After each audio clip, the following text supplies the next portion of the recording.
美国财长贝森特今日表示，期望在本月底内与中国敲定确保稀土供应的协议。据媒体报道，中方虽然暂缓了部分稀土出口的限制，但仍然限制对美出口乙，导致航太、芯片等行业面临供应中断。在10月30号的中美元首会晤当中，两国领导人同意暂停特朗普于今年发起的贸易战。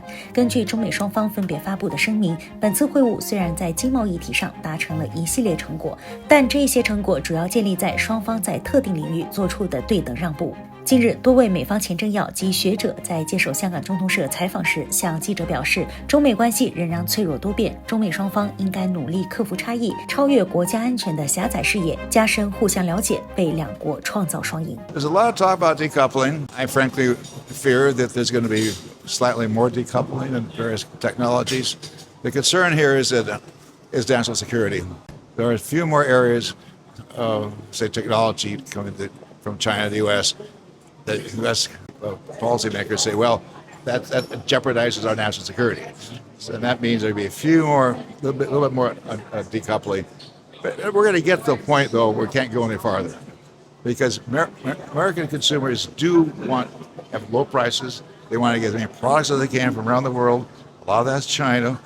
And I think that's understood by American consumers and pretty soon by the American president. You may have noticed a few days ago, President Trump relaxed tariffs on food from various countries. He's worried about food inflation in the United States. So the consumers really are important in the U.S., and partly because our system of government.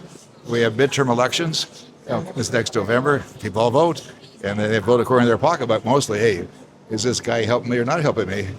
Then we have presidential elections after that. So consumers are very important in the U.S. I think it's not a matter of winning or losing. It's a matter of what we have to do to start trusting each other more and investing in each other's country more and training a little more. And that means a lot. That means more meetings, talking with each other. Much of this is based upon relationships. Trust is based on relationships. Now President Trump knows that President Xi will stand up to the United States. Really, it's coming down to two countries, equal peers. And the more that's realized, the more that's going to help stabilize the relationship, because then the country is going to realize that we have to work together. And if neither can bully the other, subject the other to untoward pain. I don't think there's going to be decoupling. I think that's a ridiculous thesis. Our ties are so deep. Our bilateral business relationship between the two countries is so deeply rooted that even in spite of the global tensions, the geopolitical tensions, our relationship is going to stay on a track. It's not going to be decoupled. Decoupling, there may be areas where there could be decoupling, but it would be unnecessary and disruptive to the global order that is served. And I think President Trump, by the way, as much as I disagree with his economic policy, I think he could possibly be a president that puts our relationship on a more normalized track.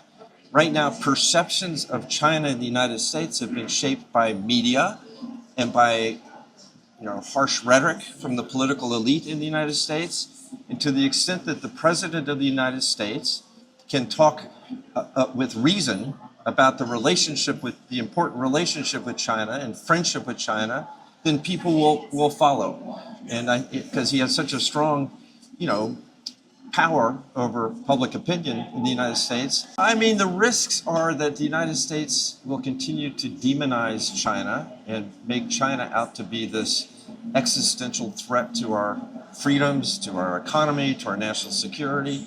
And to the extent that the American public opinion gets riled up, then there's a risk of conflict. So I would encourage more Americans to experience China and develop your own impressions to break down the caricature that we see in U.S. media of China as being this communist threat to America, because the reality is very different. I think it's very important that they get together periodically. I think our relations are volatile enough that some unexpected third developments could happen. I think we have to be very careful not to, before April, do something that inadvertently creates problems. I would say everybody's losing. Comparative advantage in economics is every country does what they're relatively best at doing, and we trade, and we're all better off than if we were self-sufficient. But I think we're all losing because China's going to a policy of, in some areas at least, self-reliance, Ziligangshan, right? And America, America first is intrinsically a protectionist. So we're both adopting suboptimal economic strategies. So I wish we would agree to focus on the internal, de-emphasize our conflict externally, and we'd all be better off following comparative advantage. And I'm actually pleasantly surprised with the progress that's been made in the relationship. And I think that President Trump, another good basis for trust is that he feels he can pick up the phone and call President Xi whenever he needs to. And hopefully President Xi feels the same way about President Trump. But I think that that's a good sign for the relationship. So I think that the trade war is something that needs to be managed between the two countries. And I think that the two leaders understand both positions very well and understand that in many ways, both countries need each other, especially with trade. Very much believe it's President Trump and President Xi realize it's in their best interest to come up with ways to create win-wins for both countries.